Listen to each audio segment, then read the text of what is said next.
The aperture setting that you choose for each photo can really have a massive impact on how that photo looks and feels. Aperture is definitely not a setting that you just want to set and forget about, because by doing this, you might well be ruining some of your photos. Well, ruining might be a little bit strong, but in some scenarios, you might well be.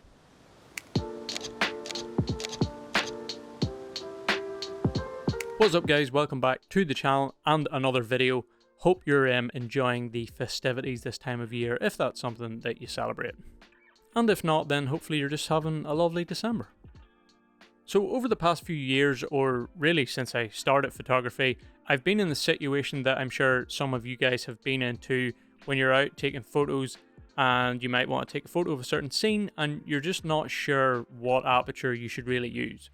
It's definitely something I'm still trying to improve on, but I do understand it a lot more now, and I feel like I'm confident in what aperture I should use for certain scenes and the look that I want to get. So I thought in this video I would just run through some examples of some photos that I've took, why I chose the aperture I did, and how it turned out, and hopefully you can maybe learn something from it. And no, don't worry, this isn't going to get too technical or anything. I'm just going to give you my thoughts when I was taking the photo and whether or not I'm happy with the end result. Okay, so I'm just going to get right into it. This is the first example that I wanted to show you. This is a photo that I got when we were in Portugal on a little trip to a little fishing town called Faragudo. So the idea with this photo was to capture a photo of the town in the background with a little church at the top, and frame it nicely using the tree and the rope fence in the foreground, which I quite liked. I thought it just added to the little fishing town vibe with the ropes. There was kind of fishing ropes lying everywhere, and I thought that just added to the scene. So I wanted to include each of those elements, but obviously have the focus on the town and the church in the background. So I lined up my composition, making sure that the tree branch and the leaves on the left hand side weren't overlapping the town and were framing it nicely. I also made sure that the boats had space and weren't being covered by any of the leaves, like this little boat on the right hand side. I wanted to make sure it had some space. And then I also wanted to obviously have the wooden post and the rope in the foreground, but I wanted to make sure that the rope was overlapping the grass and not the water. And then I just wanted to make sure that the wooden post wasn't too high up in the frame and distracting. And then it was time to decide what aperture to use to capture this photo. I knew that I definitely wanted the wooden post and the rope in the foreground to be out of focus as much as possible, because there was just no need for it to be sharp. You can clearly make out what it is, and it's not the subject of this photo. I'm really just using it to frame the scene and fill some of the foreground, and I also quite like how it looks. And it's kind of the same story with the overhanging tree and the leaves. The point of them in this composition is to frame the town. I don't particularly think they need to be sharp, because they aren't really the subject of the photo and you can clearly make out what they are. And I also think when they're out of focus, it adds a nice little bit of depth to the scene. So I went for an f-stop of 3.2 for this shot. The 18 to 55mm lens that I was using only goes as low as f2.8, and I didn't want to use this lens wide open because it's probably a little bit sharper if you stop down, so the next best thing was f3.2. And I think it worked perfectly for this shot, and I'm just really happy with how this one turned out. Okay, so here is another example of using a lower aperture for shots. This one is from our trip to Dublin. I believe it was a year ago. We took a trip to Howth Lighthouse, which is like a cliff walk. And the idea behind this photo was I wanted to capture a photo that almost told the story of that little day in one shot, if that makes sense. And I also kind of wanted to get a thumbnail for that video, and I thought this idea would just work perfectly. And because I was zoomed in a little on this one to about 30mm with the 18 to 55mm, the lowest aperture I could use was again f3.2, which again for this shot I think actually worked very nicely. There was just no need for Christina to be in focus in this shot. If she was completely in focus, I think it would just be distracting because the focus of the shot is more the landscape and the lighthouse. Christina being out of focus just helps tell the story a little better, I think, because it adds a nice amount of depth to the photo, and I feel like it almost looks like I'm looking past Christina to the lighthouse, which was kind of the feel I was going for. By the way, if I had have had the 35mm f2 during this trip, I probably would have used a lower aperture, maybe like f2 or f2.8 or something like that, lower than f3.2, but it still worked nicely anyway. What you can do in these scenarios, if you have a zoom lens like the 18-55 that doesn't have the lowest aperture, if you move back further, so if I move back like I did further from Christina and zoomed in a little bit, it gives more depth to the photo, which I think looks really nice. It's just a little trick you can use to get more depth in your shot if you don't have a really fast lens. Okay, so for these next two examples, I used an aperture of f5.6, which if you've seen many of our videos, you will know I use quite a bit. In fact, it's definitely the aperture I use by far the most across all of my photos, just because I feel like the scenes and the type of things that I photograph, f5.6 does the trick of getting the stuff in focus that I want in focus 90% of the time, I would say. And it also seems to be the sharpest aperture on the 18-55mm lens that I use most of the time.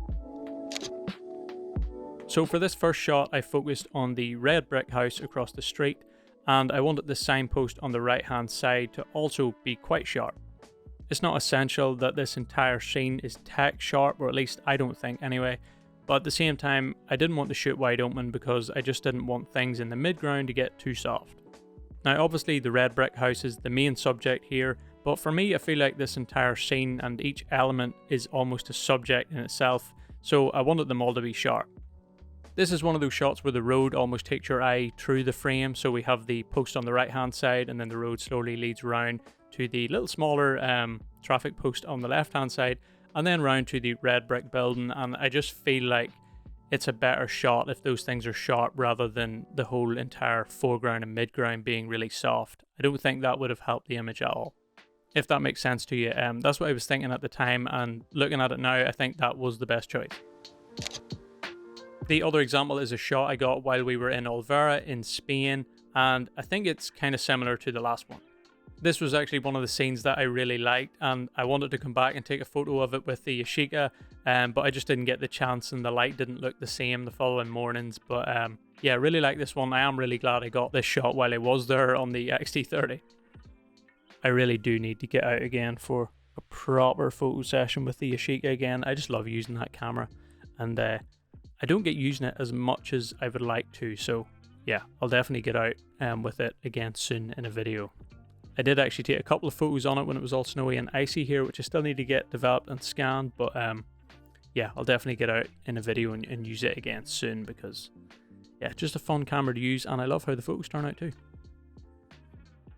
But anyway, for this shot I focused on the door area in the center of the frame, which I felt was the focal point of this scene. I framed things up so the power lines almost framed the mountains in the distance and didn't overlap the mountains. I made sure the lamp on the right wasn't overlapping the side of the building and that it wasn't covering any of the flower pots on either side of it.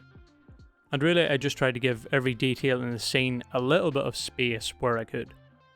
But again, this is a scene where I feel like almost everything except for the immediate foreground needs to be in focus, and from experience using this lens I know that f5.6 will probably work for this type of scene. And as you can see, f5.6 worked perfectly. Everything that I wanted to be in focus, from the door to the little pots and stuff on the right hand side, which are slightly further forward, it's kind of hard to tell, but they were further forward than the door was, and then obviously the mountains in the distance. All of that is in focus, and that's kind of how I wanted the shot to turn out, and just really happy with it. So f5.6 is kind of my go-to for scenes like this, and most scenes that I photograph, unless I want to create more depth, normally f5.6 is what I go for. By the way, I'm leaning my elbow on my right knee here, so I might have been a little bit awkward when I was talking to the camera there, but what can you do? So hopefully that all makes some sense to you, and you can kind of understand how I'm thinking when it comes to choosing an aperture to photograph certain scenes. Now, I'm not a traditional landscape photographer, as I'm sure you've seen from the type of photos that I take. Very rarely do I ever want or need an entire scene from the immediate foreground to infinity to be in focus in my shots. But if that is the type of photography that you like to do, then you're more than likely going to need to use apertures like f8, f11, or maybe even f16, depending on just how, what's the word, wide, depending on, I have no idea what the technical term is, but if you have stuff in the immediate foreground and infinity, you're going to have to use those type of apertures to make sure that everything is in focus. But anyway, I think I'll call it for the blabbering in this video, but hopefully that was helpful to some of you. I know it can be a little tricky at the start or even years into your photography understanding exactly what aperture to use, so hopefully that sort of helped you in some way or other. If it did, maybe give the video a thumbs up, consider subscribing if you want to see more, and hope you all have a nice Christmas. Christina is currently away, that's why she's not in this video, but she also wishes you a happy Christmas. So yeah, look forward to getting back to it in 2023. Hopefully we'll have lots of trips coming next year too. But yeah, happy Christmas to you all and happy New Year, and we will see you in the new year. So as we always say, take it easy, don't be a stranger.